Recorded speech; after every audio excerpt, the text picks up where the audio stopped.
Hello, YouTube. It is day 2 of NACL VoD reviews. I casted today, so that should be actually kind of fun to take another look at the series. But we had a 2-0 for FlyQuest challengers over Evil Geniuses challengers and a 2-0 for Disguise over AoE. We're going to have to take a peek through that. As always, I stream these usually a little bit after 9 p.m. Pacific, Western time, at the conclusion of the day that the games are played. So that's what's happening tonight. You guys can swing by my stream at twitch.tv/CubbyXX. If not, then feel free to drop like, comment, sub on whatever platform you find this, likely YouTube.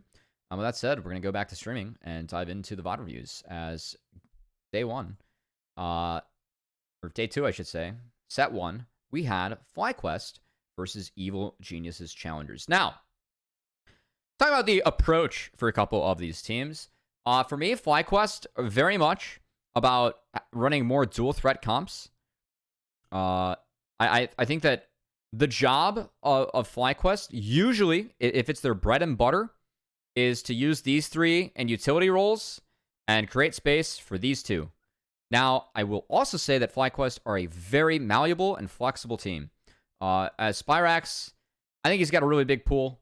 And on the biggest compliment I can give Spyrax is that I've not seen an archetype of mid laner that he plays that I just don't like him on. I feel like Spyrax is very flexible in his pool, and Yuji has really rounded out his play well as too. So these guys can be really malleable. We've seen Masu become very malleable, and what he's been able to pilot as well. And that's really helped FlyQuest challengers have another split where they are a team that, to me, can strategically play a lot of stuff, which, for me, again, makes them tough to ban out. Now, for EG, ever since Surdy came in, they're very much a top-centric team. You can see the damage percentage from Flyspell to Surdy. Surdy gets more gold, gets more resources, and it's a lot more about tri-laning here for the side of EG. So, I think that is kind of... I expect EG to play through solos. FlyQuest, I think their bread and butter, and when they're at their best, is when they're playing 4 5v5 team fights, as I think that their utility players peel really well for the carries who are able to deliver. Is kind of the best way that I would sum up FlyQuest. But for EG, it's more so snap engages, 1-3-1s, and trying to use lane pressure to then find numbers elsewhere. I think that's very telling when looking at Surdy's pool. So, this was, for me, an exciting matchup because it was going to be a clash of styles, which I always like. And I was pretty interested to dive into this one, frankly. So, that said, we'll dive into the first game, pick ban. This ended up being interesting, as there was no Maokai picked up for Armeo. Now, this is somewhat countered by Sejuani in these 3 lanes. It would be tough to get Maokai off the ground and rolling. But, yeah, once they showed magic damage here, you can see there was no Maokai ban. Instead, they got rid of Nocturne Trundle. I like the Nocturne ban because this, in a way, takes away... The fact that you ban out Nocturne and Yone showing means that you likely don't have to worry about the Nico. So I thought that was actually pretty smart for the side of FlyQuest. And then you can see EG, all AD was showing, so they took away double magic damage in the back half. We saw Rumble banned away from Flysol, as that pick's considered really strong right now across all teams. And then we still see no Tristana really being allowed here in NA, which I think is warranted, I must say.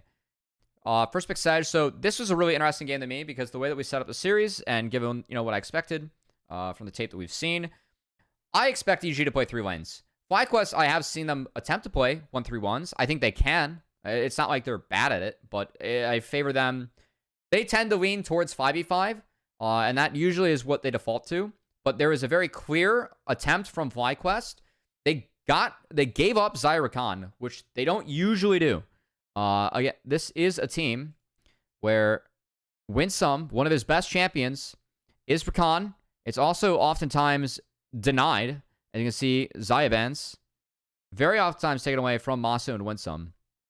So they dropped that, gave away Zyra Rakan in order to take the Sejuani and actually power pick solo lanes, which, again, is a very different approach from FlyQuest challengers. Not that this is outlandish, it's just not their bread and butter. So Kennen does okay into both of these. And it's definitely a champion that Surdy is very comfortable on. There is some Wombo for the Rel plus Rakan. And then Cassio. I thought Cassio was a pretty good pick. It can interact with everything really well except for this. And this ended up being an AP Coggers, guys.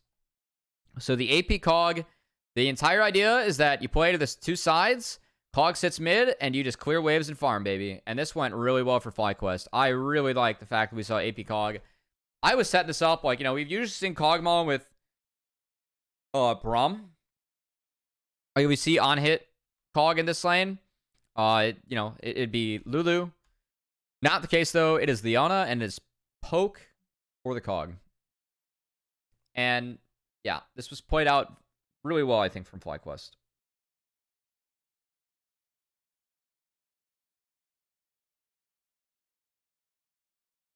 So, my concerns right now, if I'm FlyQuest, is I think Cassio can break my side laning if Cassio gets ahead.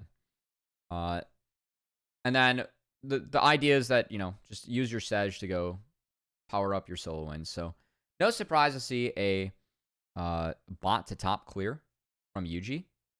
I was somewhat surprised to see Armeo actually go for a 3-camp top, which they didn't pull off.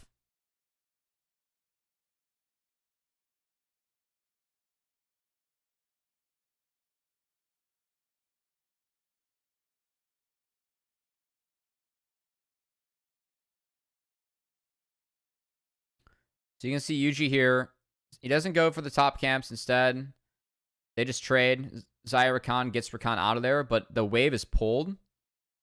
And EG, they actually chase down Yuji, so they are losing some stuff from this. Quite a bit, actually. So this is a really good way to kind of steady the bleeding. While this is happening, Armeo is clearing out these camps.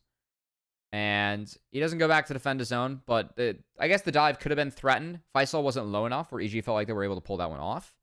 And so Rel takes the top crab, continues, and then Yuji just flashes right on over the wall. He already got the flash from King, and King dies. I appreciate what you said about Tomio today. I feel like people are seriously underrating him. Hey, thanks, Silent.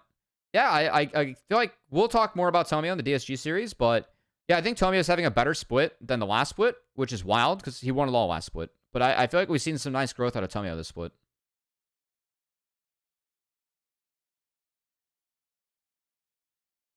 All right, so here's the solo kill that Ryoma finds. Now, the real question here. So Ryoma already TP'd back. My question, because this ends up being really critical. If he Qs and auto attacks here, does Spyrax die? I think if he squeezed in one more auto, he does. Instead, he flashes to get the kill. And now he's got no flash and he gets killed mid. And to be fair to Ryoma, his lane is like actually kind of fucked. Just because of the creeps, the XP, and then your down flash is Cassio. He's ahead in inventory, but I don't really feel like he's ahead. You are a lane bully, and Spyrax is going to be ahead of XP. So you can see Spyrax just goes to fight his ass. He hits 6. Immediately all ins Ryoma. Ryoma with the ult, and that's the lane. But he hits 6 first. And you can see that the creeps are... Okay, the creeps are actually even. But he hits that. Ryoma threw out the ult, and it went sideways, and Spyrax finds a huge solo kill. And now mid's doomed. And that's what made this game really hard. Because Masu, he used the tech that we see on Ziggs and Seraphine on the Cogmon. So he based, TP'd back, had lost chapter, that used that to force King out. And so mid lost, bot's losing, top can win. But Yuji did his job. Like, Yuji, for me, flipped one of the lanes and how it's supposed to go with the double gank bot. And he sacked his own resources for that, but he got more for his team. That ended up being really big for FlyQuest. This was an awesome play, too, from FlyQuest. So you're going to see Winsome. He roams up. This is good from EG. EG are doing Dragon. So yes, King was forced back, but he recalled first. So this is a wave where they can actually do Dragon. given that Cassio is mid and Yone is coming out of base. Because Zaya is going to be on the map first. Winsome sneaks in here, doesn't show himself, drops the ward, and then he Hex flashes over, and they pinch Cassio when the Sedge comes. This was really fucking good from Winsome. Really clever from FlyQuest. And they have like a massive lead in the map right now. So Spyrax is ridiculously far ahead. You have Sejuani and Jax can side lane later. Your Kog'Maw is pushing. Has 6, didn't get killed. And you can see Armeo, so he flashed over here. That gets Masu's flash. Winsome has a really nice stun. So it's double flash on the bot lane of FlyQuest, but they still deter the play.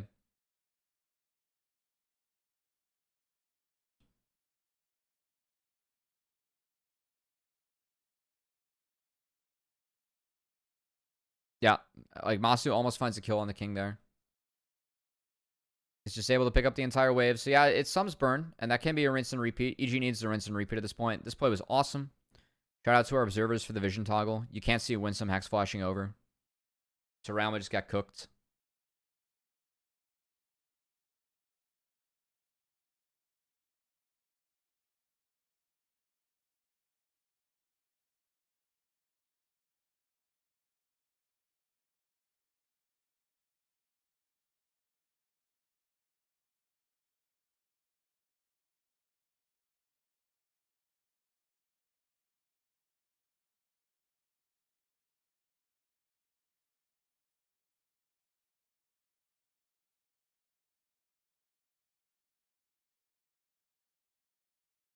FlyQuest also got first Herald because mid's too far ahead.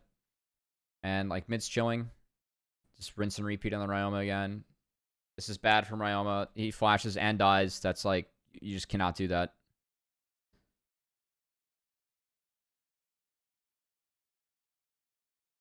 This game, from this point, it's pretty hard for EG.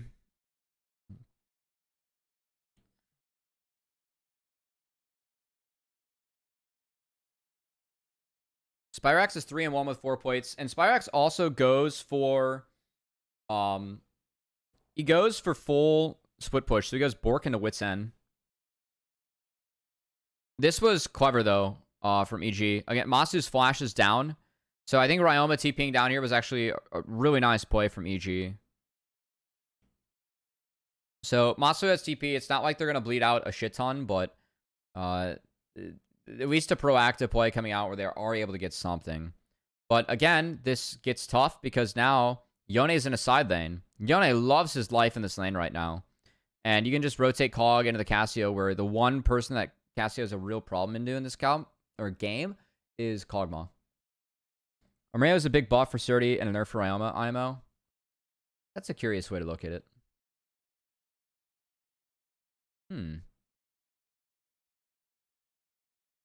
I don't know. I haven't really seen enough yet. I think Armeo is a really intelligent player. So in that case, I think Ryoma is also a pretty smart player. So I think Ryoma does help out Shaden in that aspect. Yeah. I know that talking to EG, Ryoma gave Shaden a lot of direction, which I know is someone that worked with Ryoma. That's not going to surprise you. Yeah, I don't think Armeo and Ryoma need to like give each other a ton of direction. You'll get a kick out of this, though. This is a really nice pick again from Fly. I asked Armeo before the game today. I was like, have you guys talked about the 21 duels, like the best of 15 you guys had? He's like, yeah, we went over some clips the other day.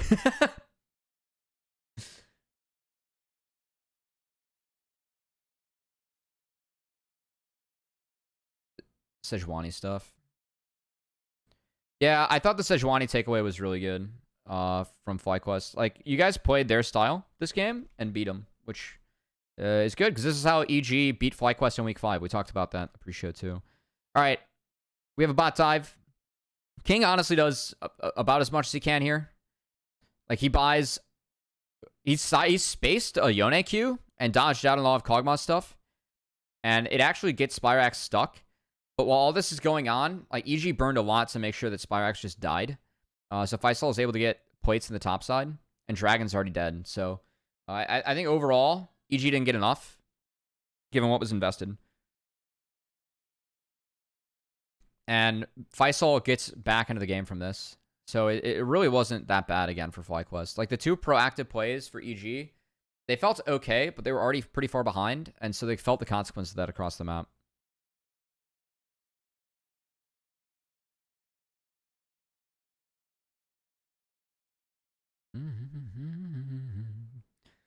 Yeah, the Armeo swap, like, I think highly of Armeo as a player. It's just one of those things where, your challengers teams are in service to your LCS team. It's happened a lot in history. Like, it's just kind of how it is, right? You're just playing with, whatever you can. Or you got to, figure out late in the season how to bring a team together. Something that Armeo has a lot of experience with, but still not an easy task. And you're definitely at a big disadvantage. Nice protoball from Surdy, as that gets him out of the all-in that would have one-shot his ass. I did like this moment from EG. They TP'd Cassie to catch this lane. It was necessary. They were able to send Surdy elsewhere. He doesn't have the empowered TP, but... First put in history, all CAD challenger teams used a player in LCS. Well, given there was only 3, yeah. I know from talking with Armeo, 100%'s 100%, bro. True. Hey, 3 for 3 is good in baseball, right? It's hella good.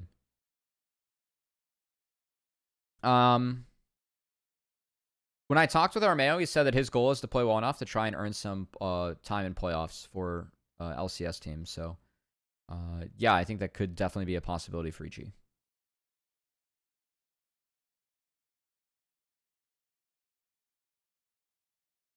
All right, at this point, EG is really far behind. They're just trying to lay a trap with Smoothie. Smoothie is able to slink on out of there. I don't mind this again from EG as FlyQuest. They're just making sure they get his top wave in. And then they're going to shift all their power down towards the Dragon. They have Herald. They're going to drop it right before Dragon spawns. We won't be giving any of our NACL players LCS playoffs time this summer. This is your playoff, Bob Smithy. This is the true playoff.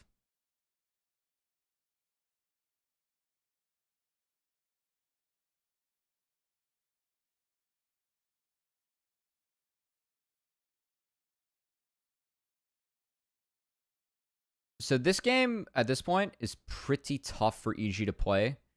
I think Ryoma can somewhat match now that he has Rywise on some of the side lanes, but he can't ever use a lead to bully. He can just match, which is tough.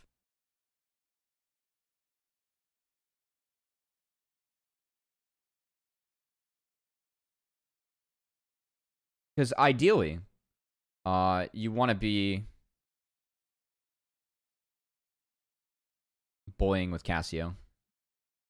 Or drawing people to you and then trying to take the 1v2s.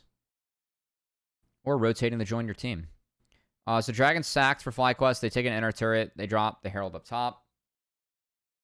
I think that was fine. They just want to play sides. They don't want to give EG the team fight. I think this is fine. They're waiting for Masa to get items, so... Still a really good game here from FlyQuest. They played this game really well. They make one oops, but it's not that bad coming up here. I will say, EG was in some really tough game states, and I respected when EG sent it in this series. I think when they pressed the F it button and just sent it, they actually sent it when they had to, so I at decent times. I always respect when teams do that. It beats rolling over and dying. The AP call caught me off guard, but it was good, yeah. It's a very similar role to Kai'Sa. I'm curious if we have more people pick it up. Masu played it really well, too.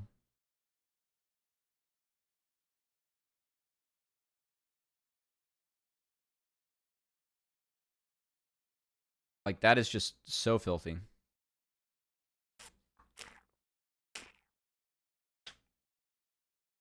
It's a really good sidestep from King. I thought King played fine this game. It was just he got double ganks from Yuji. And there's just not much you can do. It's kind of tough.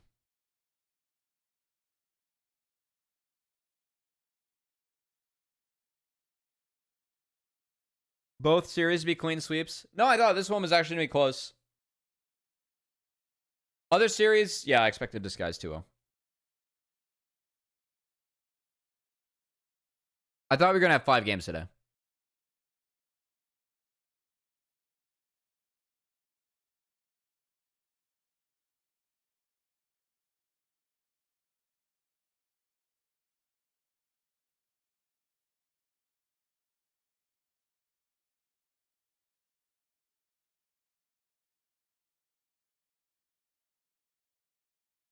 This map is boring. I'm sticking to 2x though, guys. We're trying to get through these a little bit slower.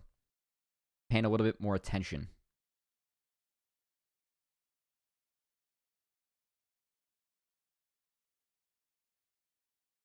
Let's see what else. Guys, I got a Snapchat today. My friend sent me a video of the red panda that they have at the zoo nearby, and that made my day.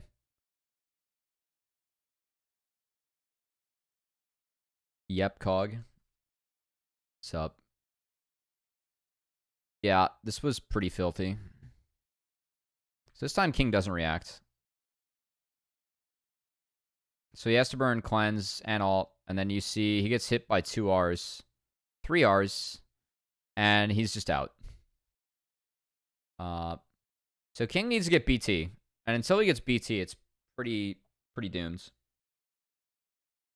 Masu also has blue buff, so that living artillery becomes unlimited artillery. Really nice from Spyrax. I really like this play. Like, FlyQuest, in that instance, they just kind of took what was given to them. And they utilized, you know, some decent chunks to just push EG off. They take the dragon for free, and they can reset from here. Faisal has a hull breaker, so he's just going to be inside. It's fine.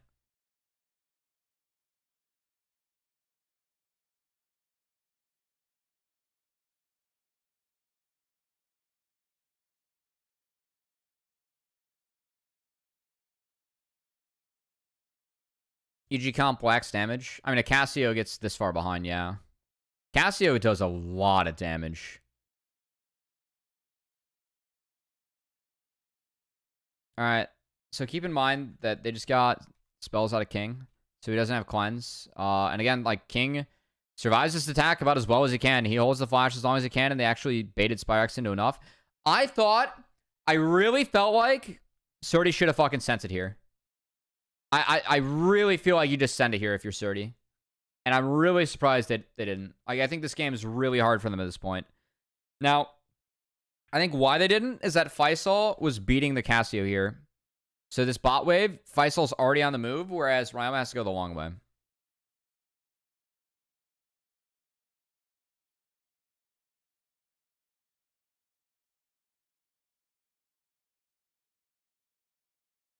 Three flashes, you can flank later. Exactly. Like, also, this game's just really hard for EG at this point. It's like, how many times are you going to get a better look than that in this game if you're EG? That's kind of my logic.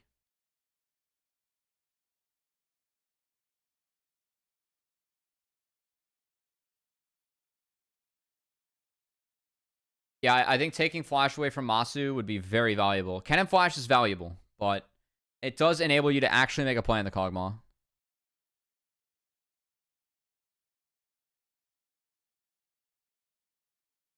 All right, we're back. Same game state.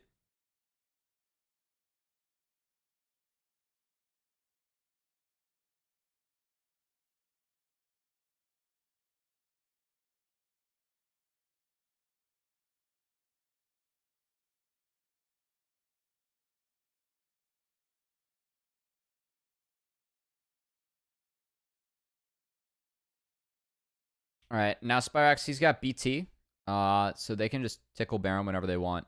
And this got to 5k before EG spotted it. Again, you can see it's so difficult for EG at this point. Like, they're so far back. So they I love this from FlyQuest again, guys. They insta-pull, cast TP, and immediately FlyQuest is like, we're out of here. Like, just take the TP, we're going to let Faisal cook. And now EG are put just in this terrible bind where I think that EG... Look, guys, this is a hard game for EG at this point.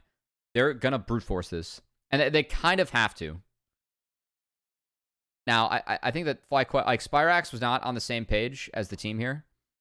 I think that burning these cooldowns was a bit from FlyQuest. I know that, like, you're trading up for the cleanse for alt, but also I think there's going to be a fight here. Like, for me, EG, their only choice right now is to hit this and try and get Jax TP. And this is full credit to FlyQuest because they put EG in this bind on the map. It's a terrible map state right now for EG.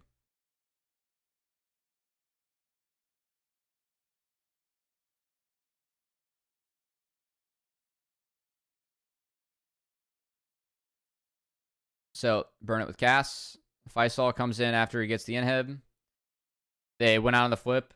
And then this is the one fight that FlyQuest, I think, could have cleaned up a little bit better because Spyrax just doesn't find anything. So, like, he tries to go onto the Rakan dashes out, and then he's just stuck. And keep in mind, he's the one that has a lot of gold. So, Surdy trades out himself for Yuji. It's whatever.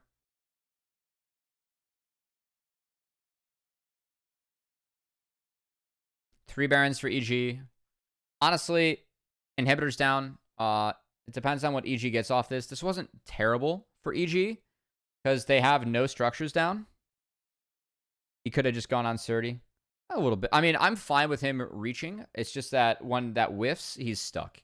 He can't stack up his Q. And he's got to go back to the soul, right?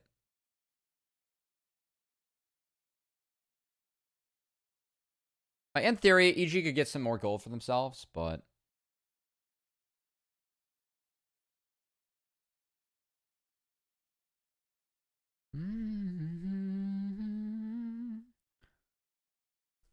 Realm ends up becoming could be void. great, but like you said, Cummy, Alejandro, MG, next to the fall. Could be great, but like you said, Cummy, with the amount you see at this point, so King has great, BT. like you said, Cummy, so with the if I'm Masu now, I really want to focus down Cassio when I'm poking. I think Masu does a really nice job of swapping his targets. You don't really like. Of course, it's somewhat valuable to hit Zaya if you force her out, but she has BT, so that value of that poke is way down. All right, we got flash for flash. Oh God, guys, I griefed. The mechanics weren't out there, sadly. Wait, I actually just monster griefed. No. I hit the wrong button.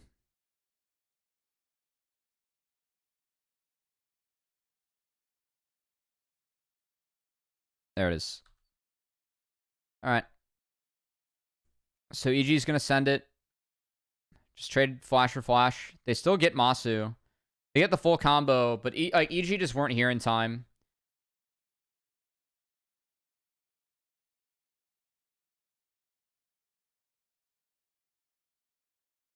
Again, King flashes out last second.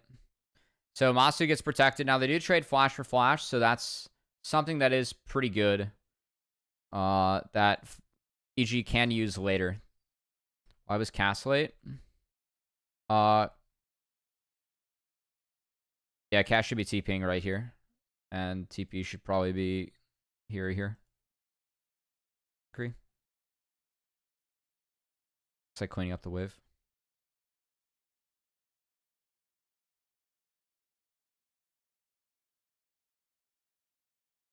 So FlyQuest, they absorb it.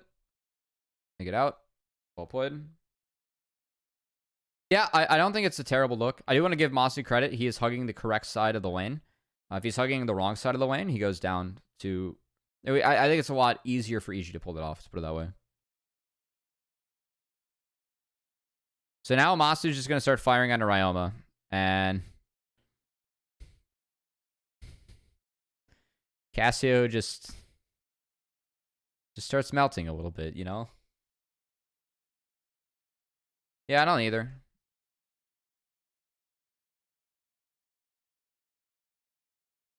Oh, the credit to FlyQuest, though. I mean, they have shove in the lanes. It's really tough for EG to get a deeper vision and set up plays like that, so still good.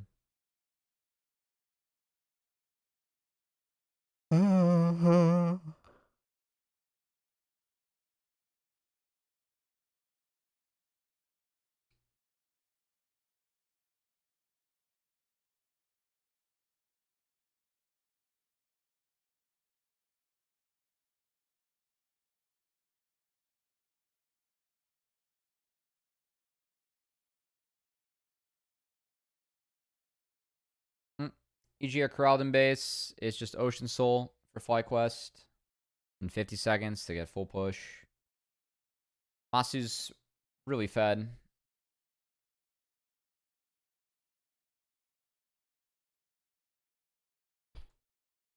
So, again, look at King. King's got no sums. King does sidestep Yuji's ultimate, but still has to burn ult. And then they try and get a little something on the Yuji. Yuji just preemptively flashes to make sure that he stays healthy. And then King dies to Ludens. EG can run, get to him before he shreds everyone in their mums. Yeah, no, the Cog pick here was good. They needed magic damage. It must be a choice they have to go Cog or Ziggs. I don't know what the choice is for FlyQuest, but yeah, it ended up being really good. For the Fly C match, they are so good. Yeah, I think that they have been really good. All right. Now, this is a really good engage here from EG. I will give EG credit for this. Like, they kind of have to send it. Keep in mind, Masu is down a flash. And EG sent it pretty successfully. So, like, they at least take down Masu and they trade out 1 for 1. This does still mean that Ocean goes over to the side of FlyQuest. There was no chance that EG were going to get that unless they won that fight. So EG are like, all right, they're going to hit that on spawn. We're just going to hit Baron. I actually really think that what EG does here is fine. Now, Spyrex goes a little ham. Like, this game is cooked. So the fact that they actually get a team fight where Ryoma just gets to DPS like this was really big. And I'm totally fine with them hitting the Baron here. Like, again, this game's fucked. So, try and do something, right? I thought that it was a little bit... FlyQuest had the right play to, like, try and slow it down. They just greeted a little bit too much, and EG played it well. And then, this is where the game ends. So, EG, they can get out here. They can. But Masu... Guys, they don't have vision. Okay, they do. Masu just guesses with an R. I don't know if he saw Ryoma basic or not, but he hits Ryoma. And then all of EG are like, oh shit. And then King just gets one tapped. King did an all-tour flash, so this is an oops. It's a really nice flash from Faisal. He actually flashed over Petrifying Gaze as well from the Casio, and then that's game. Masu is TPing.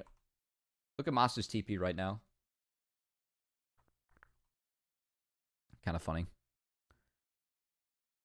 And all of EG literally just jump on top of his ass and he lives it. Even if he dies here, it's fine. He gets to use his passive, and that's probably enough for game.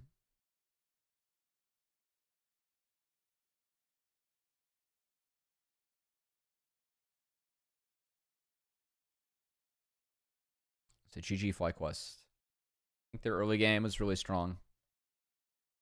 That really helped him in this one. Next game. Okay. Side swap. Similar bans.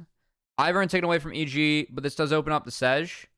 Now, there was an I like Poppy here. I actually really like Poppy here for FlyQuest. It's technically a flex. You can play Poppy in the Jax.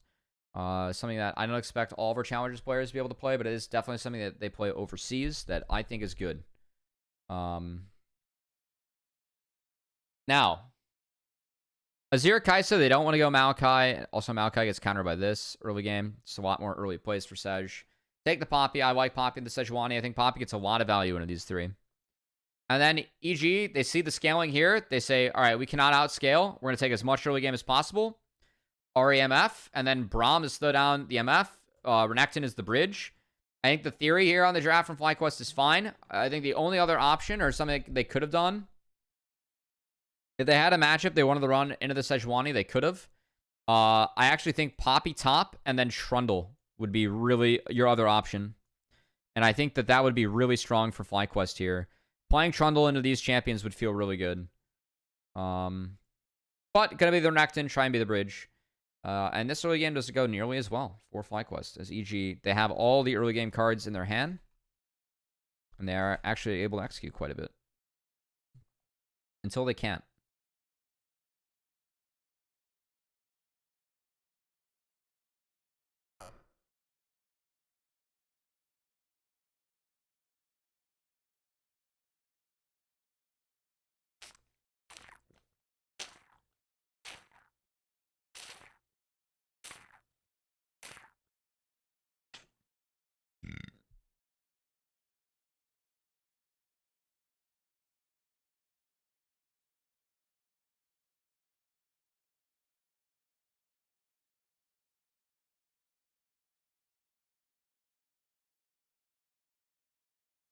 All right. So mirror clears with each jungler starting on the red. Sejuani working her way up towards the top side. No surprise.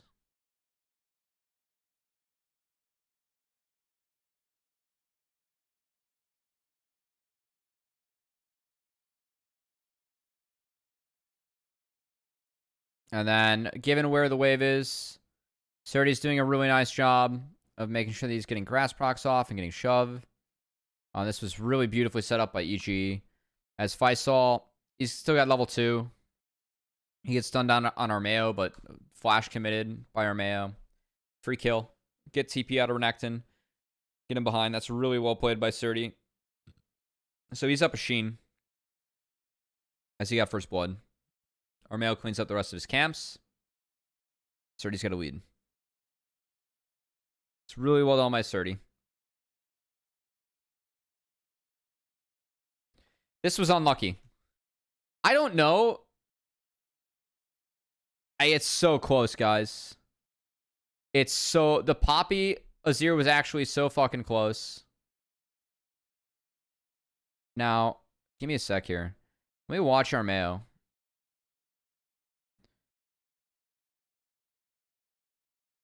Okay, Armeo queued over the wall at 346. He doesn't have Q right now. That's why he's not in there. And he doesn't have flash, so he's just going to wait. Yuji's on a ward. Ryoma's on a ward. End up being passing each other. Nice charm there by Ryoma. He is going to make sure that Spyrex has to TP back first. This would be pretty far up in the wave. As the MF not able to get a lot early, which is kind of tough. Kai'Sa Braum, very defensive lane.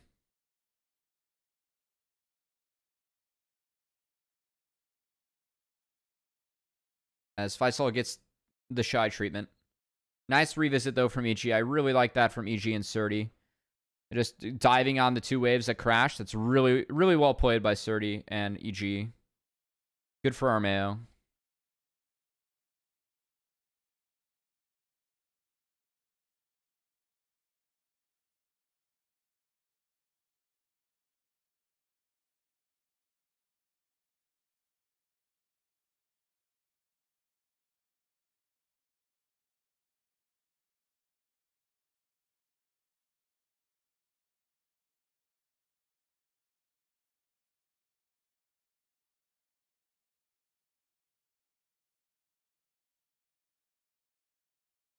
So, FlyQuest off the bot prio. They get first drag. That's pretty good for FlyQuest, I thought.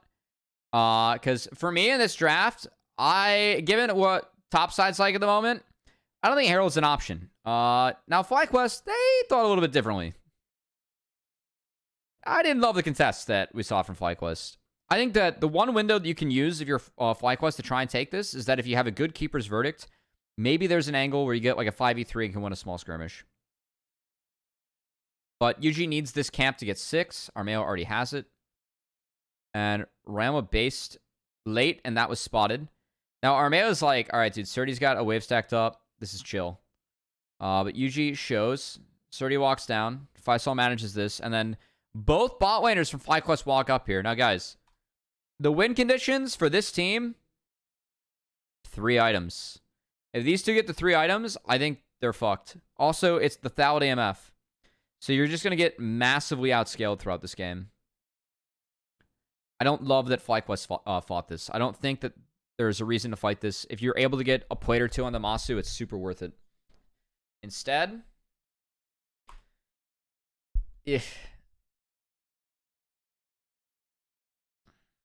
UG goes in. They go on to the most fed member.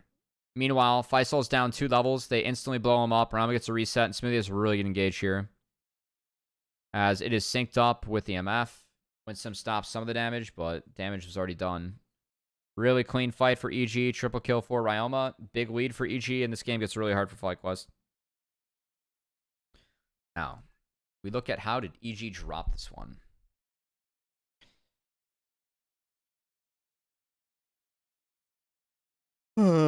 I don't think FlyQuest should have contested this. I think their comp just gets obliterated.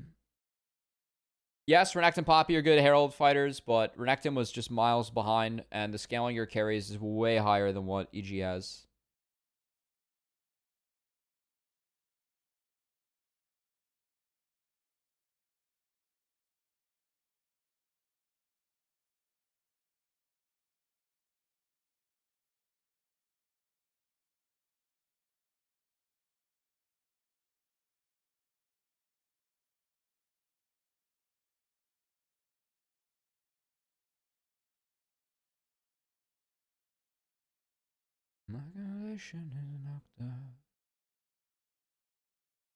Alright, so Spyrex had the TP up there to catch some waves. FlyQuest, they put their bot lane mid, and then they put Faisal bot. I think that this was actually pretty good from FlyQuest. They ended up salvaging a lot of waves, and Smoothie just gets caught in Narnia. So they get a freebie on the Masu. So that rotation ended up being really good for FlyQuest. They also get Faisal in a lane against Ryoma, who doesn't have ult, which I think really helps Faisal.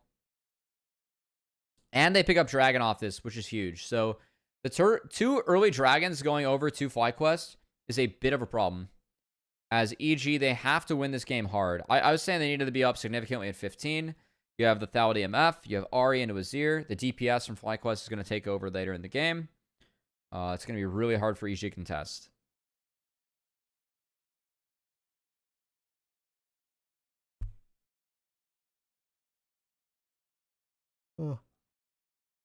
UG cannot walk in here. So, EG, they like just double crashed Herald. Their jungle support is just running all up in the side of the jungle. UG has to sack this side and then try and fight for the bot side. Now, they don't have any vision, just given where EG rotated. But Winsome's mid. Yeah, that's a freebie. I think the play there, because Renekton was pushing in this wave, this is a wave where I would try and contest the bot camps. Worst comes to worst, EG reset, and then they walk out, and you see EG there, and then you retreat and then take these camps next. But playing for these camps first when EG was still there and stuck around ended up being a freebie going over to the side of EG.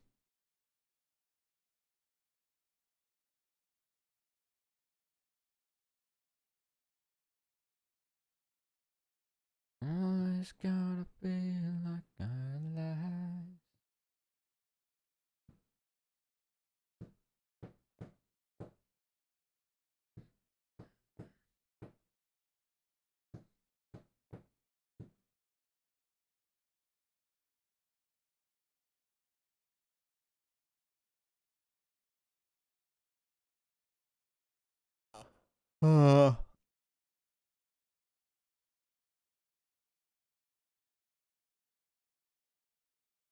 Alright, Sparks gets a free vault.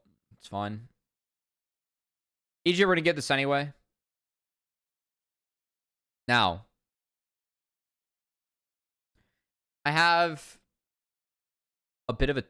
I actually want to see how this game plays out, because I have a way that I think EG could have snowballed this one a little bit harder.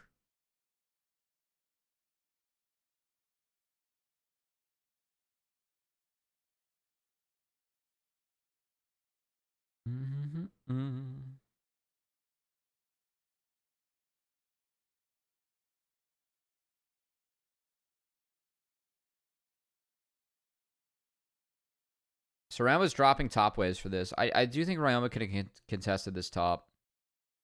I don't think he needs to be here. Yeah, it's done nothing. It's just wave falls.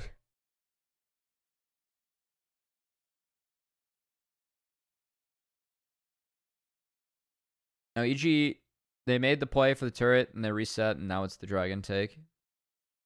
Now, I really like what FlyQuest is doing here. Like, they're just trying to get Spyrex CS. Like, they know they're not going to play for this dragon, so I think that's why Spyrex is on the top side. And they're going to hover his ass. Like, this was really nice from Fly.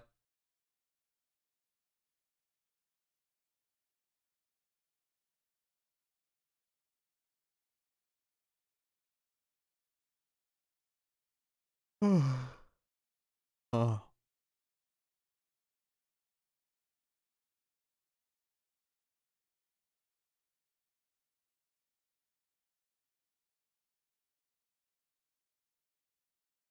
Oh, man, I'm tired.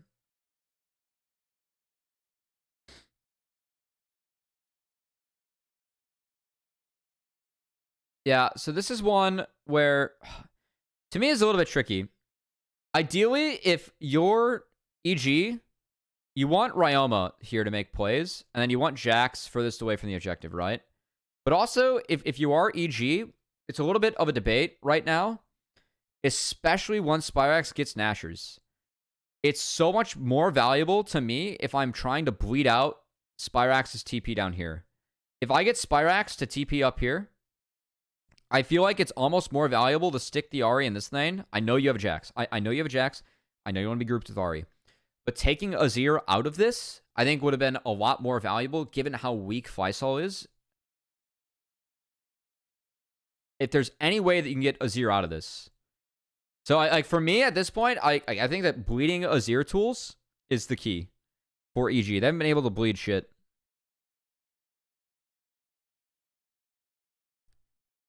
And this was, I really like this play from FlyQuest. This is really good from FlyQuest. So they're just reclaiming the map. UG takes the wraps in here. Armeo can test it. 1 ult. 2 ult. 3 ult. Sejuani's dead. Take the gold. And then there's just no play on the map for EG. They're playing out 3 lanes, so they aren't collapsing anywhere. So FlyQuest know they can pump those 3 ultimates into EG and be fine.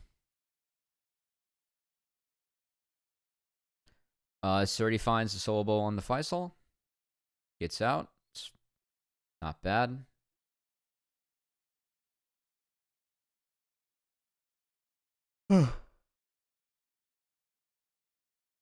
Faisal used to be under Surdy over at EG. This is EGP Faisal and EGA Surdy.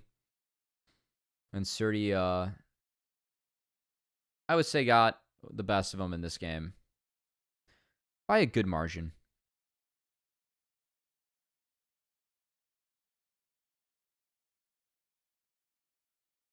Very different players.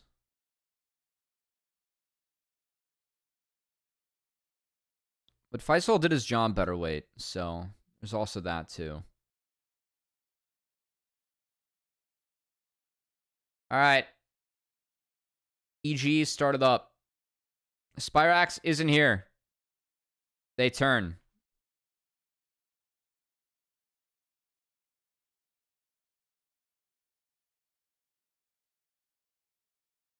It's a really big ult from UG.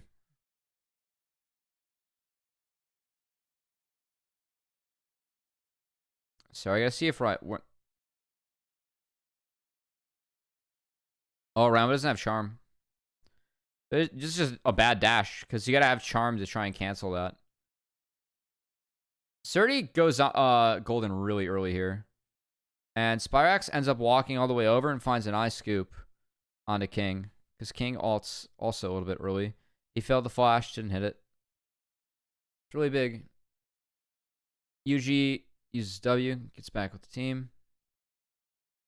And Surdy ends up going down. So it is a wipe that's in favor of EG.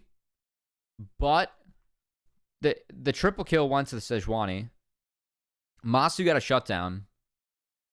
You have 2 items now, and we said 3 items for kind of the doomsday scenario. So I think this is honestly fine for FlyQuest. Like, I favor what FlyQuest got in this. Like, EG have to make a rinse and repeat play now with Ahri really quickly.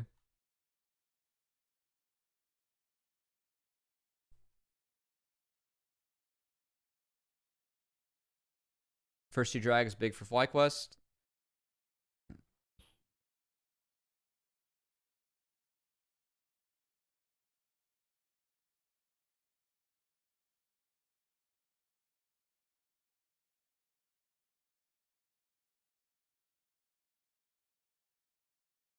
Mm-hmm.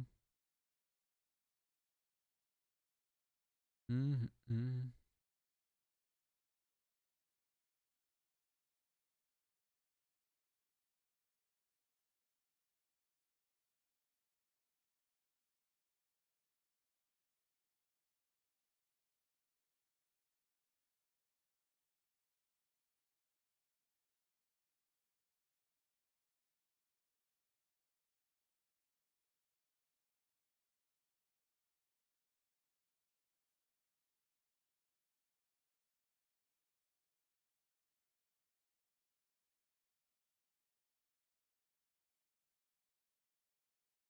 All right.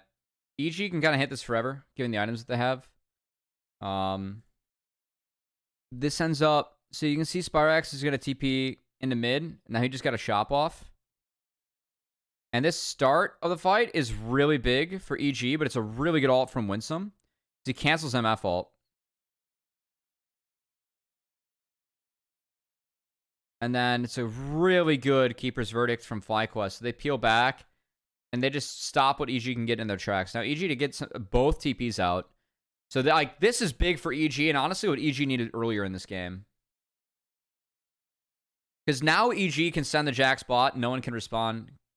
King fucks that up. Half his team is on a reset and hitting side lanes. He can't approach that wave. He just has to sack it.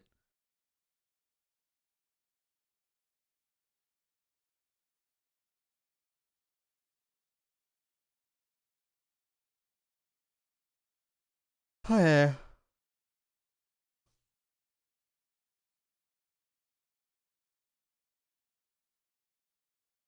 This is a hilarious Gromp take, by the way. You got it. Again, it's 3-item Kaisa and nearly 3-item Azir. So like at this point of the game, I honestly feel like it's even. And then this is where the game breaks. So you can see King. He gets spotted running across here. And then King doesn't commit to joining his team. King runs back to manicure the mid wave. And then UG flashes on him. And they instantly bust him. And now EG are just really stuck. And FlyQuest get their front to back where they're up a man. And both their carries have the items they need to DPS now. Spyrax goes untouched.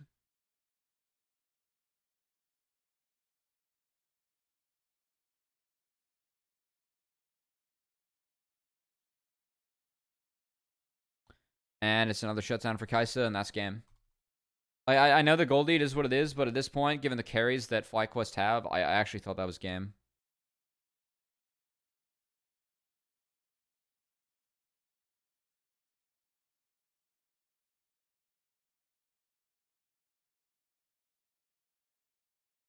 And I owe you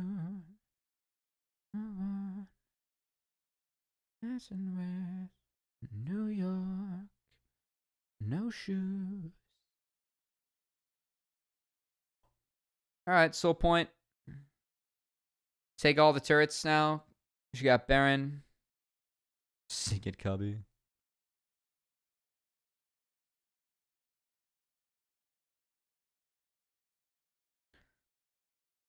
So EG push here. But the angle from Surdy gets taken away by UG. Good poppy play. And then Surdy just goes to one-tap Faisal.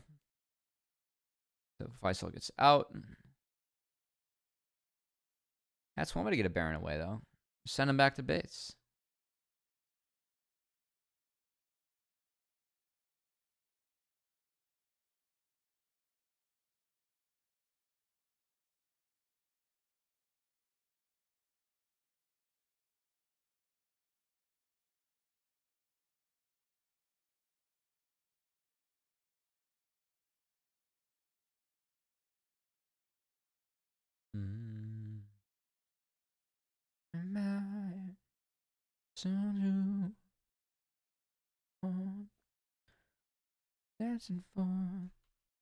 How close is this actually? I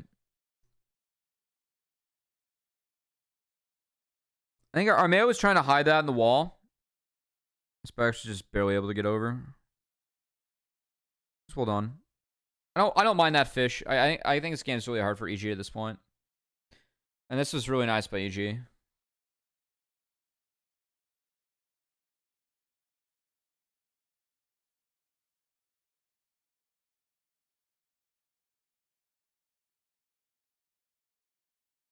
All right, double super creeps. Or shit, what am I saying? So, oh yeah, no, there were double super creeps spot. They let the wave stack for a while, so Rama's gonna try and get that out. We had double monster objective spawning.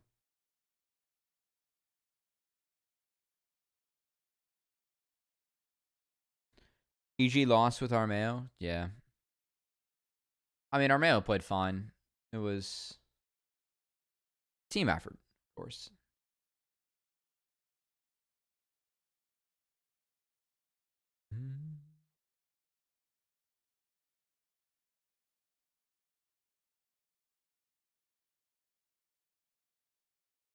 All right, so Surdy got that bot wave in as deep as he could. There are super creeps spawning. This forces FlyQuest to kind of hover up. I thought FlyQuest just should have played for Soul. They played, helped that bot wave out a little bit. This would have been fine. Then it's a TP from Surdy. He got Maw. And it's the last fight of the game. Winston catches the charm. So honestly, a really nice engage coming out of Smoothie. But the bullet time doesn't link up with the rel. So it's kind of split. Like, I think if the bullet time's this way, it's much better. I mean, well, specifically this way. Hold on. How big's the cone? I think the cone should have been, like, here.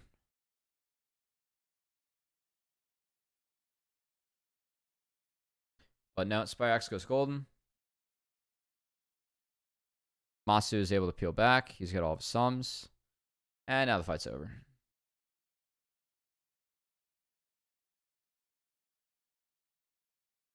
Wait.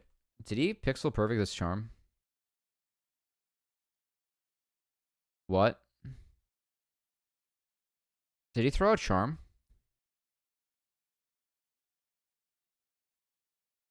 Holy shit. There's the charm. No, there's no way he has another charm up. No?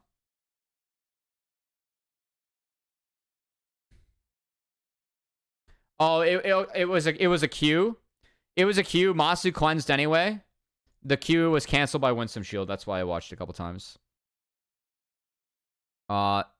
So he cleansed air, but it doesn't matter at that point. If it's a charm and you're reacting to the projectile, that was really nice from Masu. The ult over the wall, sick. Then he flashes back over, hits the wave, and this game's over. Well played, FlyQuest.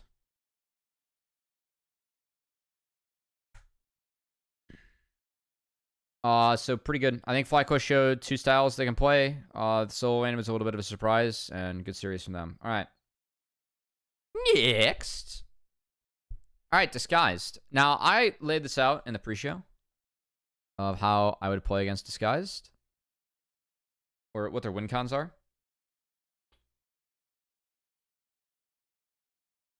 What? Do I not even know is in my own fucking league? All right, so if I'm Disguised, this is the really impressive stat. This was between these two champions. Tomio is now 16-2. Coming into the day, it was 15-2. Young is undefeated on Akali, Silas, Aurelia. It's the Blanc's damn good too. And then from each, I thought it was like just these two big guys in the back line.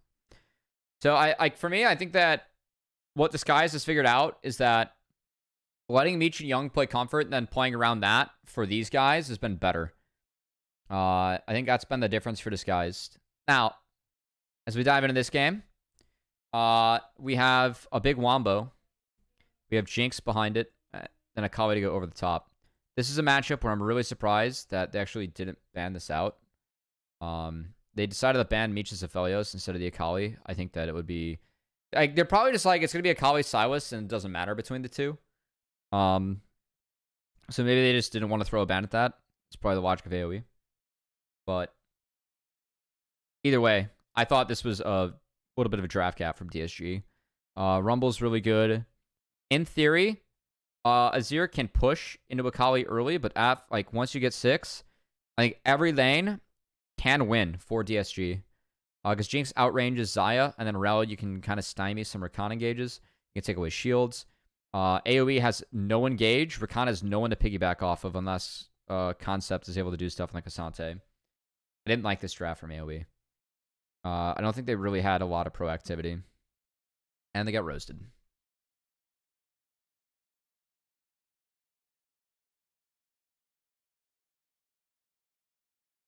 Ayo.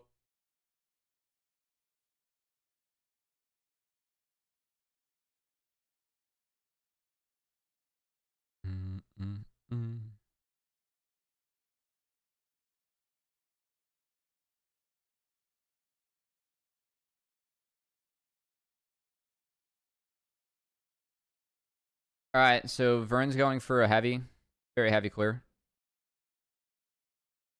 He actually 6 camped. Breezy has to flash early. Again, Meech, you get probably early. I was surprised the fake guy dropped this, but he actually perfect CS this under turret as Rumble. It's pretty nice. Sometimes can be kind of tough. And then he forces Concept out. Concept misses 2 creeps. That's actually what gets him the solo kill. That legitimately gets him the solo kill. Because if Concept got those 2 creeps here, these 2 creeps. You can see fake out's 3, right? So you hit 3, second melee creep. Concept missed 2. Oh, we got forced out of that one too. Yeah, so Concept missed 2 creeps. Well, I missed that on cast. That is kind of a tough one. It's hard to tell when XP is, but I missed that. Because now he gets solo killed. Fake God just all-ins his ass. I love the preemptive flash from Fake God. And then he S-keyed through the harpoon. It's really nice. Really nice.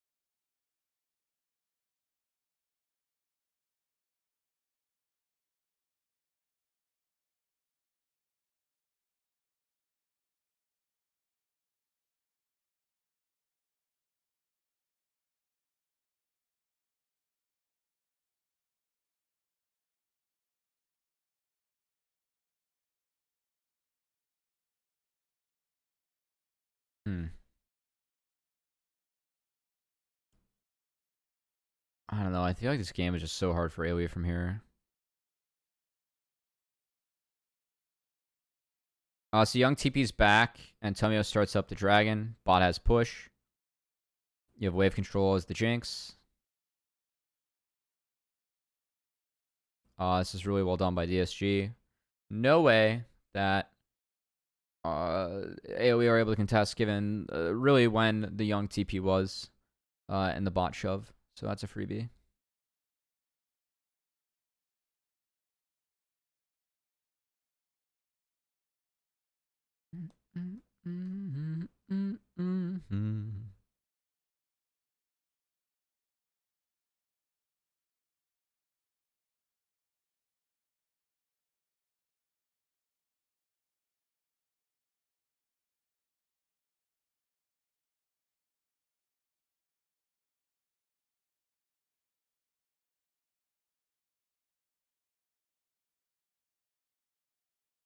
Really well done by Tomio and DSG.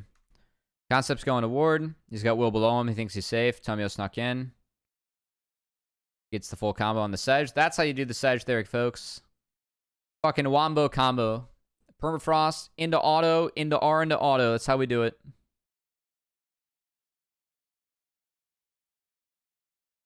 Tomio lost camp for that. He doesn't give a shit. Who cares?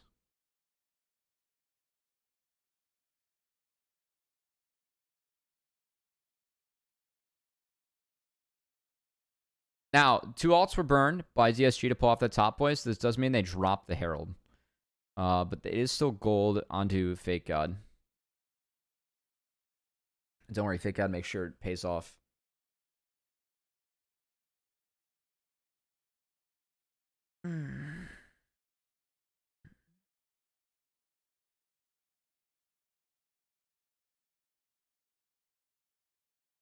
Zizzle body blocked the Q there from Breezy. Young is forced out by Darkwings, so props to Darkwings. That's some, it gets them a small advantage here, as he was able to force Akali back. He gets to wait. Young waits to a wave to base because this is a caddy wave, and you want to base on the cannon waves, good or bad.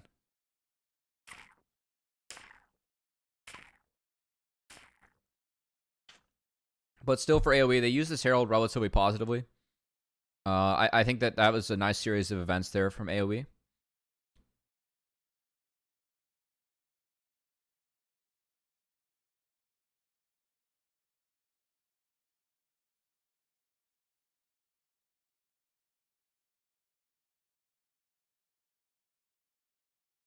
So, second dragon. AoE decides to fight. Hold on. What items are we on here? You know, I will say for AoE, Lynx is coming out of base with a Kraken. Now, Lynx is dropping this wave to fight. So he fucks off this bot wave to fight. But it's double mythic completed for the carries of AoE, so I think that taking this fight was fine. They just get outplayed by DSG. And it's pretty much just because Fake God is here. And Will gets one shot. So Concepts TP. It's late. And he gets one tapped. And that's not good.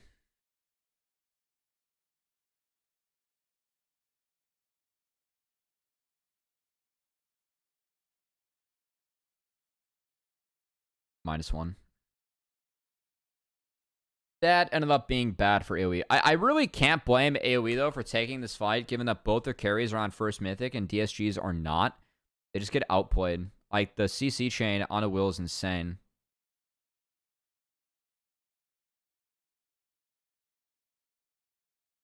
And Lynx and Darkwings just never get to attack because AoE's carries / utilities were just ahead of the play. And because DSG found a great one-shot on the Will, so well done from DSG. I know that Rumble's like really strong in this fight. But I can't really blame AoE for thinking about that dragon. But they lose that, and then this game gets really fucking hard. Because Jinx got a big kill there. Jinx is really strong.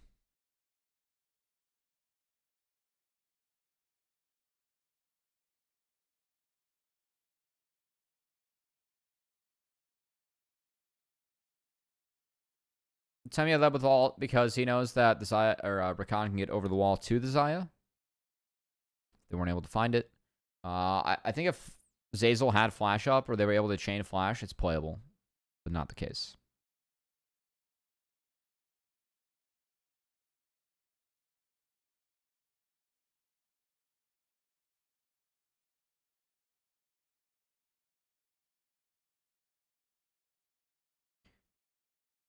All right, this TP, so AoE is like trying to group. They TP Darkwings in to fight this objective. Young thinks about, you see Young, he's channeling the base here. And then he just sticks. So they're like, fuck this, drop this. And I really like this from TSG. I feel like this is a good call from them. I don't try and go for 2 plays at once. Instead, they just take each of AoE's TPs. Young just gets a solo kill.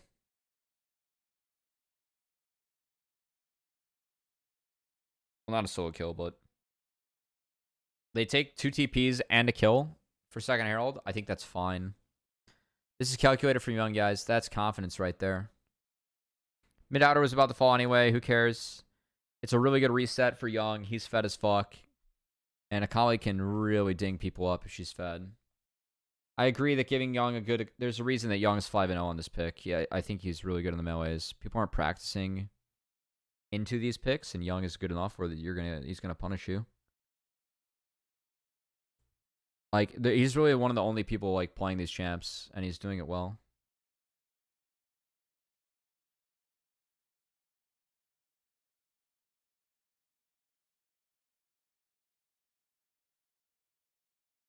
Young is just our little Zeka here in Challengers, guys. It's our little Akali Silas player. Tamiya tries to steal a little bit late. AoE has to get out. And again, AoE. Young just gets a fucking nearly an inner turret all to himself. He's just fed as hell. As Young is the main character of this game. Also important to note that Meech is just picking up as many waves. Game's over. Yeah, I mean, I thought this game was really hard for AoE to play out. Like, they don't really have any engage unless Cassante is there. And they have nothing to stop the Rel Rumble combo. Like, the only way you stop that is like, what, a fucking Cassante W into ult? Like, it's really hard.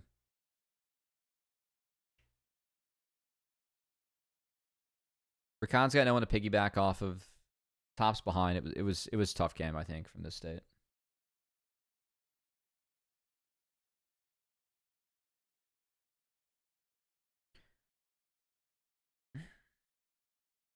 Not going Crown. Yeah, but he goes Banshee's second. And he was the only one that had a lead. And it's not Nashor's. I think if he goes Nashor's, it's a lot more playable. But he went for defense first. Don't get me wrong, I understand Banshees, but what if we go Banshees third?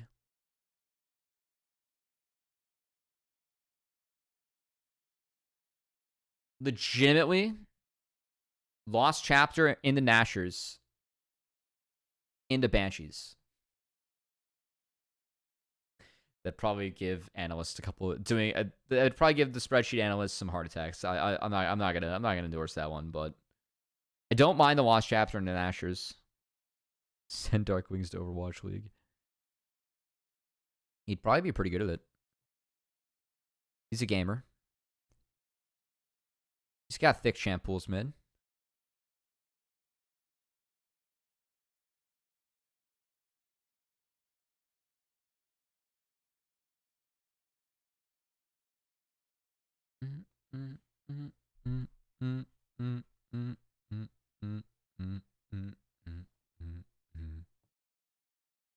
Yeah, you can see, like, look at the side lanes right now. AoE just cannot answer these, or choosing not to answer these, and they're just falling behind. Like Dark Wings is late. They drop the bot wave. Concept walks for the drag.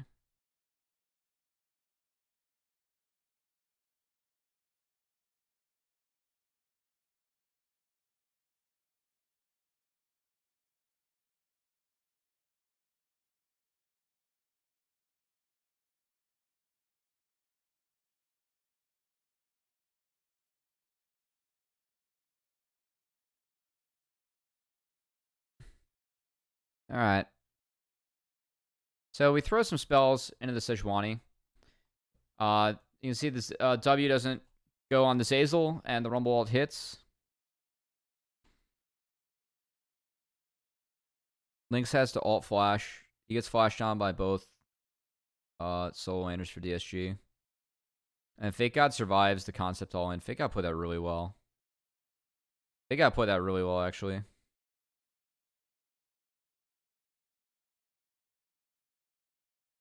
I missed how well Fake God played that on the cask. There's other shit going on. It was really good engage from Zazel. Zazel took really good engages in this game. I thought Zazel played really well. Watch this from Zazel. Like, they just start throwing spells on the Tomio. And once that W is burned by concept, Zazel just is like, all right, press R. Run of the links, and then look at how much damage Will takes in the back half with concept. They just fucking melt. The fucking melt. Nice zap by Meech. And Fake Out outplayed him on the top side. So we fight again. All right. Now, I will say, in slight defense of AoE, this game is fucked. And also, this is all down. But it's too early. DSG are here too early. They commit the TP from Fake Out immediately. And Dark Wings is like hitting young. I really don't think this auto matters. I think this fucking matters. So I think if AoE want to do this, it is, hey, we are full committing our DPS to Baron.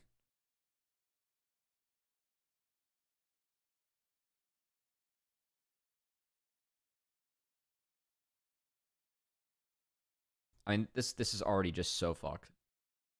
Lynx gets one tap by Equalizer. You're fighting an early Baron against Rumble Akali. You were asking to get wiped, and that's exactly what happens. Zazel goes down. He doesn't give a shit about that.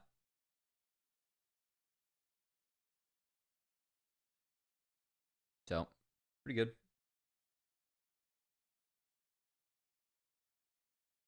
Again, just a really solid engage from Zazel. And everyone's stuck on Equalizer. AoE. Game's fucked by now, but I don't think that was the best flip they could have taken. They could have found a better flip later. Flipping Baron against Rumble is a no-no. Yeah.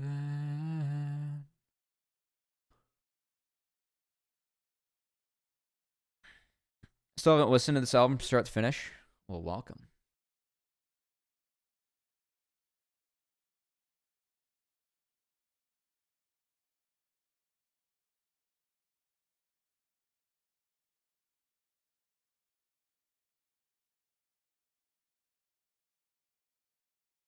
You see Young is hiding in fog, so he's actually dropping that wave.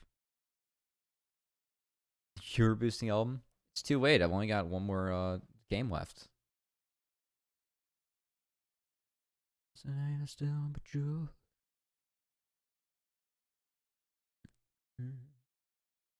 Notice how Meech goes for PD here.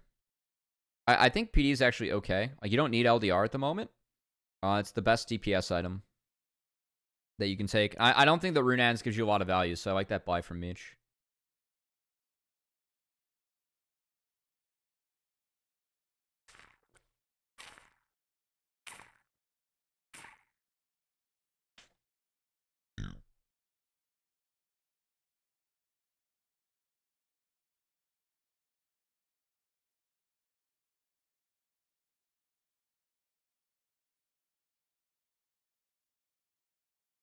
Dark Wings did get the Nashers. I mean, I think Nashers makes this like ever so slightly playable, but it's still fucked.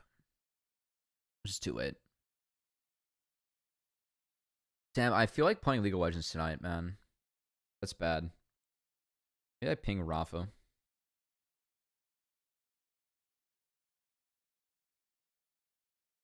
Rafa.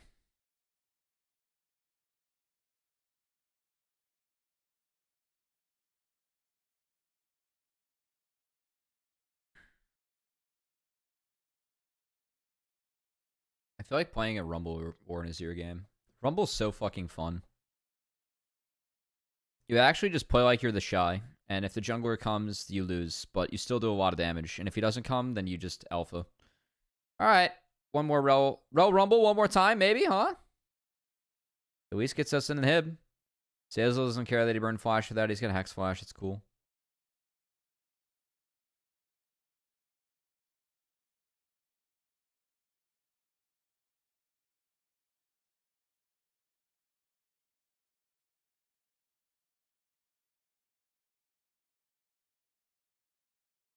So you can just see DSG. They're just trying to keep AoE out of the Baron here. They like just retreated on their vision line, kind of nice. Now they started up.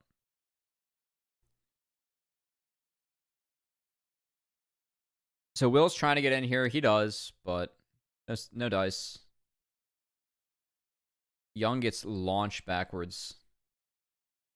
But they just double TP in. Get another tower.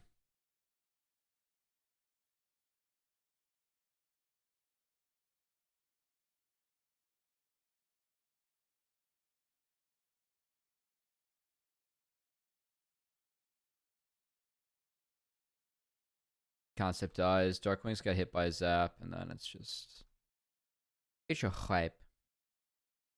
Each went down. It actually looked hairy here for a sec, and then Young decided to hit spells. He dodged out of a zero ult, and then went poggers. Good game from Young. This was a good look from Disguised. Not just this game, but this series too. I thought this was a good look from Disguised. All right, next game. This draft was fun. All right, first pick Rakan was curious, but they are splitting up Xayah Rakan. We did talk about the priority of that. I will say that this time around, Disguised, they took red. They took away the Sejuani because these two champions were taken off the board. So again, I really expect this to be the meta for the tournament.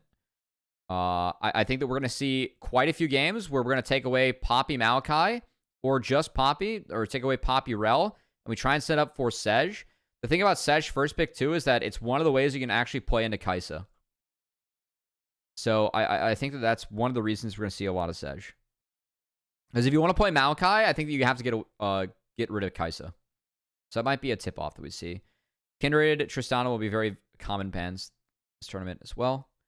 But we do have Rakan, and then it is Sion plus Ziggs. Now, I must say, Sion plus Ziggs is a wee bit of a weird combo to me. I think that it makes sense, but at least in the sense that Ziggs plus tank, I can get many spells off, and I can try and play the game that way. And you do... I mean, I think they just want Scion because it's like his best pick in a Rumble. So maybe I'm just coping, like trying to make sense of this. And then we're just going to take Ziggs Rakan, so then we can roam. And it's all about mid. So it's just all about mid and then playing for Will. Because Rakan enables you to roam, Scion can impact the map. So while playing for Will, we take the Blanc. Lissandra answer. We are on 13-14, so a lot of Lissandra changes. Will gets Viego. And then it's Trundle, who gets quite a bit of value into this, by the way. It gets piss value into those two. But it does get value into Scion, Viego, and I really like Amumu here. I think Amumu is a really smart pick this game. Zeyzal played it well. Pairs up really well with Rumble. You counter Assassins, and you can counter Rakan. And it ends up getting played out rather well from Disguised. This game is a little bit closer on the scoreboard, but I feel like Disguised still won this by a little bit. I don't want to say... We'll say a similar margin.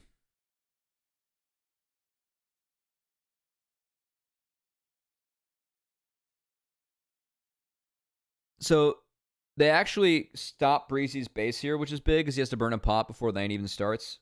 That's really nice because Rakan has sustain advantage on Amumu. So the fact that Zeyzal got a pot out before minions crash is nice. And he's hugging the edge of that brush, hoping that Breezy doesn't throw a Q in there. Throws a Q on the Breezy, gets a freebie. And if you're playing Amumu support in Rakan, you just gotta play as a maniac. So he dodged out another Q. You see he hits double bandage toss. Rather nice.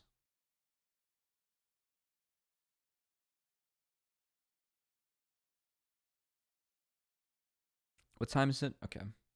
I still got to pull clips for tomorrow's broadcast. So I got to wrap stream after this game pretty fast. I really wish we could do a preview of tomorrow's matchup, though. Fuck. Tomorrow's going to be really fun.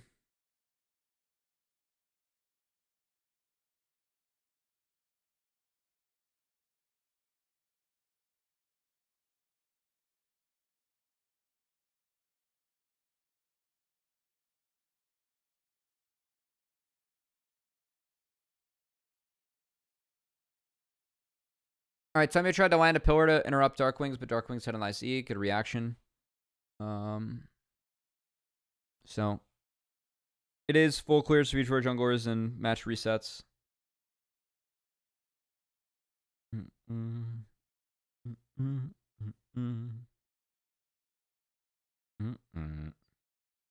Zeyzal's trying to stay in XP there, the cannon creep. Lynx was able to TP back. Now, the win for DSG is that you can see Lynx actually doesn't have Lost Chapter, which is rather nice in this lane. That's a lot more power for the Ziggs if he is able to get Lost Chapter. So that's a small win for DSG.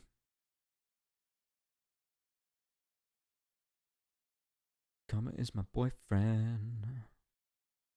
Also, Young is maxing Q in this matchup, which I like a lot. I think that was really good by Young.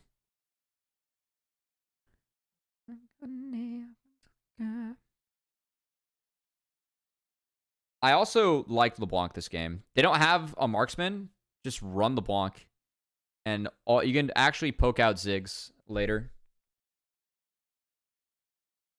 So again, this mid-early game, really important for AoE.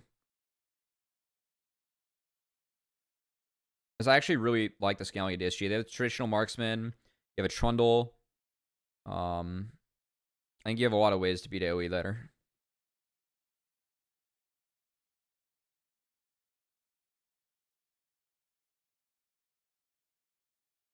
Zeyzal just decides to go sicko mode here. Meech, because Meech followed up as well as he did, ended up being really good. And Meech sidesteps the W from Viego, so it is a double kill for Will, which is good for AoE, but they got more than what they should have, and while that went on, Concept went down to the top side.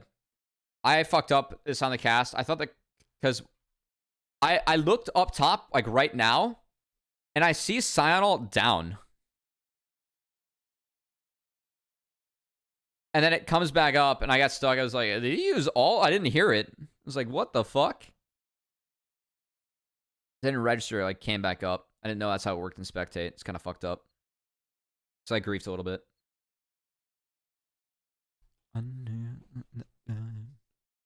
Yeah, he's dead as fuck. That's a Trundle gank for you, baby. Is my boyfriend. Yeah. Again.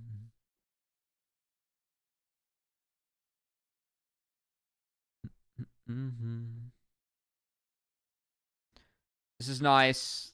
Just on rotation, catch Zazel. Throw a lot into the... I think a little bit too much into the Amumu, personally. As Zazel was level 5. So he's really just a poor little bandage. And Concept lost a bit of a wave for that, so... No Herald taken. They just distract TSG's Herald setup.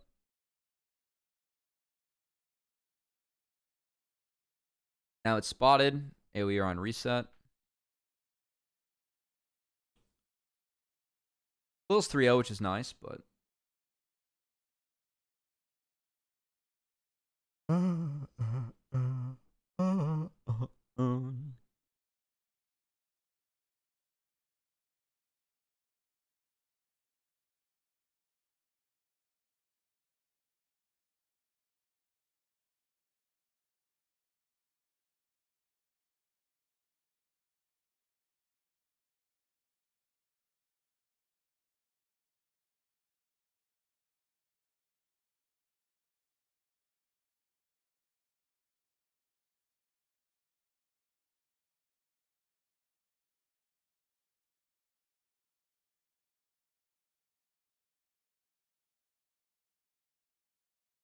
This was really nice from AoE.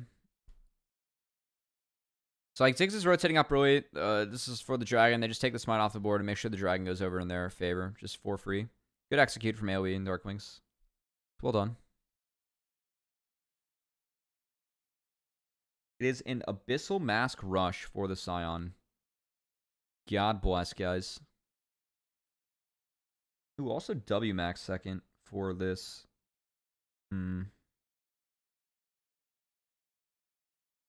I think you can max E or W second on this. I think this matchup... Yeah, probably W. You're against 4 melees. It's fine. But I like E, because you can usually get 2 E's off in a fight, and I feel like that's more valuable than 2 W's, because like I like the repositioning. Well played by Meech to get out of that.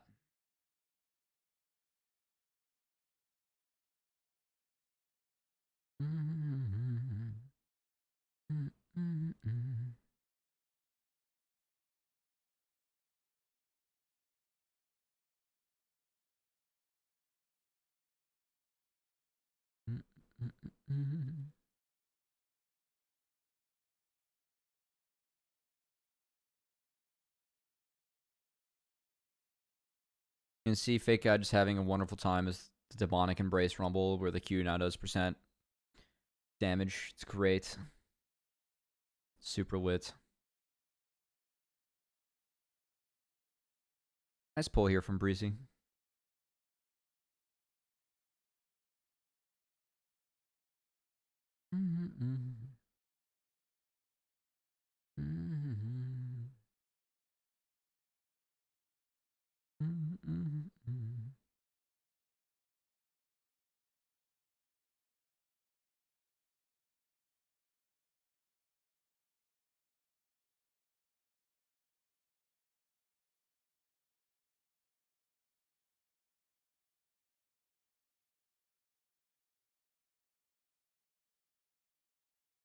Fail play top.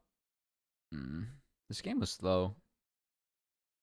It blew up fast for, again, this guy's favor, but slow game. This was a nice moment, though, from AoE, because they get the chunk out onto the Xayah mid. Then they get top wave in. They take second Herald. DSG really get nothing in this series of events. And mid tower is just going to blow over, and they were able to get a reset off before the dragon. And they TP back mid, which I thought was nice from Lynx to actually be able to contest this wave. I think that he probably should just... no, you can go for poke. You can go for it. It's fine. You can go for poke. But this is where the game goes very sour.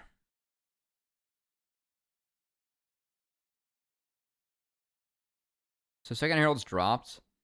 And then Zazel just goes. And this setup's pretty good for DSG. I love this ult from Fake God, man. It's so good. It's so... Like, Breezy just gets one tap, man. You can't even get the W off. Oh, Meech flash forward there? Yeah. Is that worth it?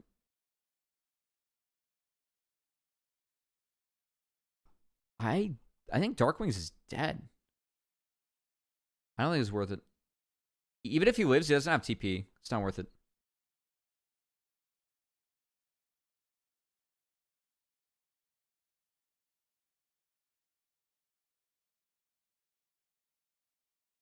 Because he dies later for it. And it's really well played by Will here on the back half. This is really close.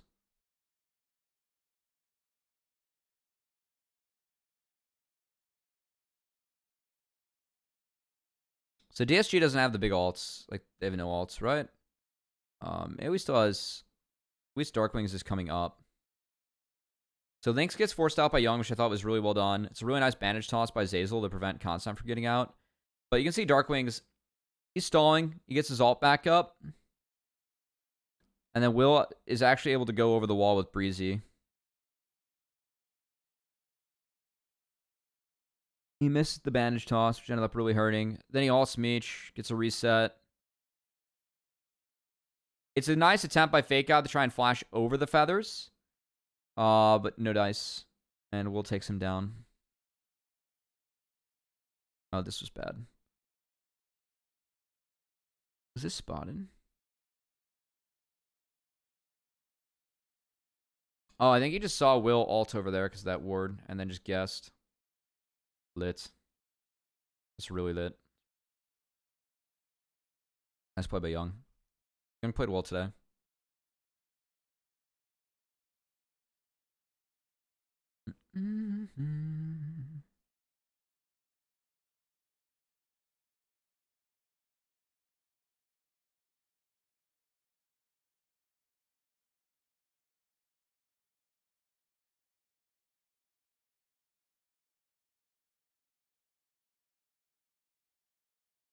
All right.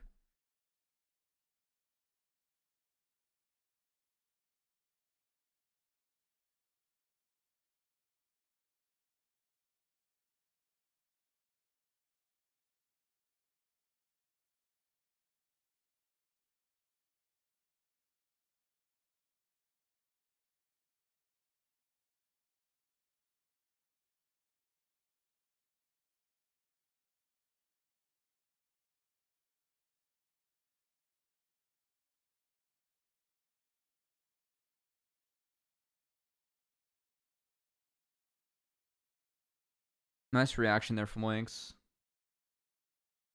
Just 4-1. I mean, this is... I don't think AoE can push for this control ward. This is way too much. This is really well done by Zeyzal. This is really well played by Zeyzal. Darkwings isn't here. DSG's not showing on waves. This is exactly what they want, quite frankly.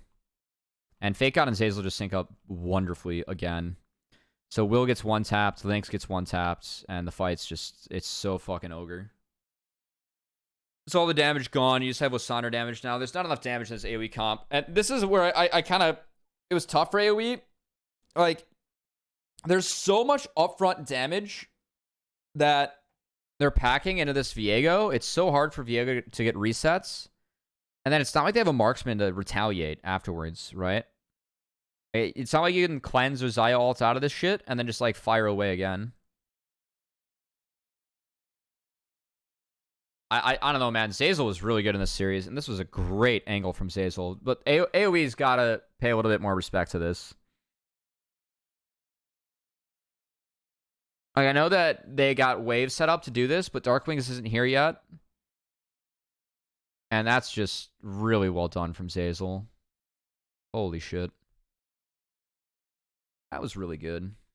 That was really good. It was really well done.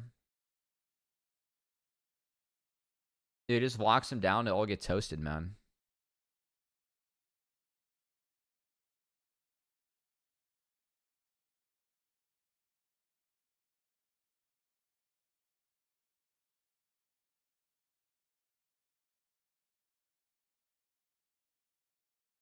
Alright, so Darkwings goes on the Meech. But, like, Meech has everything up. And then Zeyzal waits to ult. So, like, Zeyzal doesn't ult on the first Q. It's like, this isn't a good ult. I really like how Zeyzal waits, man. Like, he ults here where you get Will. Like, he got his flash out. And Fake God actually waited for that, too, which I thought was, like, super lit. And then, oh my god. Dude, Zeyzal played so well this game. Like, he's actually just making... Like, that's a window where there's no... Like, that's why you play a Mumu and a Rakan. It's like that window, right? Like, the fact that Zeyzal just executed this so well throughout the game was really good. This was an outstanding game from Zeyzal and Fake God.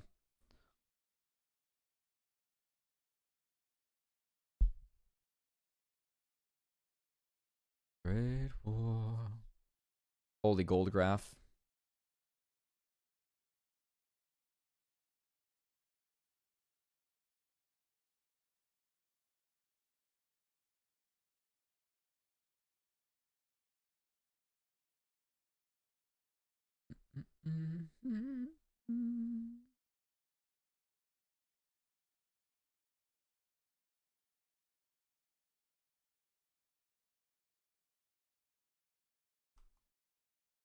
I will say, I somewhat respect AoE going for this. Because, like, at least they're taking a fight on their terms where it's not DSG that get the Amumu set up. Like, Fake God's not here for the combo. And he drops a slightly, like, worse ult. And this fight was really close, honestly. So Will's going to go in for Meech, who doesn't have sums, as he just flashed. Was this a necessary flash from Meech? Yeah, it was. He gets out of Breezy. Oh, Breezy kind of whiffs that. I think if Breezy actually hits that, Meech dies here. Watch this. Like, it was just that R away. Like, Will had another R in him. That was actually close. And then Meech gets minefielded. Like, that was the closest fight that AoE took, because it was the one fight that was actually on their terms.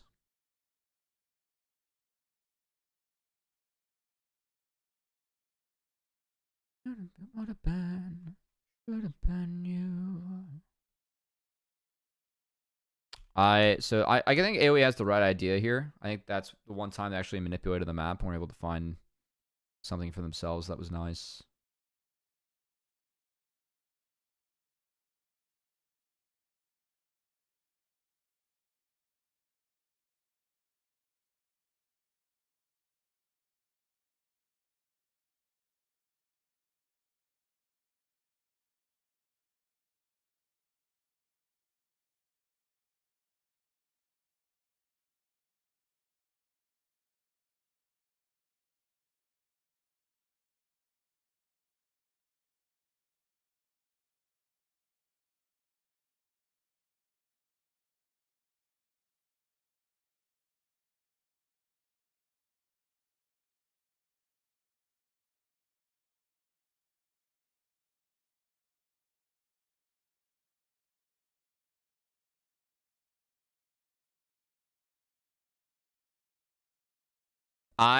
So I think if Darkwings is going to do this, and they're going to burn this, I would rather see Darkwings set up here. Because he's too far away from his team. And I think this angle is, like, equally as good for the Lissandra.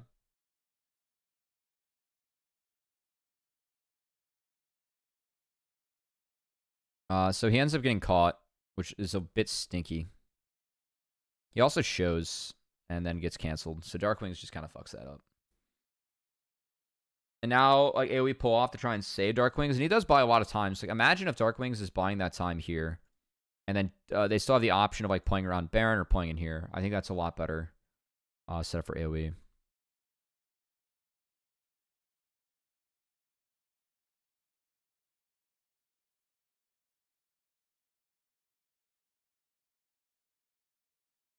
Yeah, I mean, that too.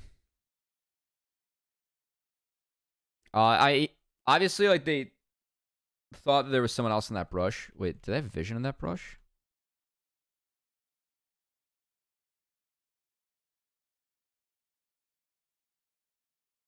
All right, that's a bit sussy. That's a bit sus. Oops. Little sus. All right, Young has death cap, which I like a lot. I think this build for Young is like really, really strong. The block is so strong at this point of the game.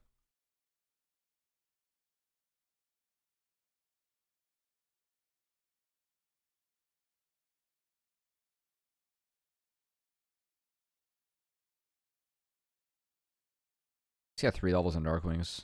Damn.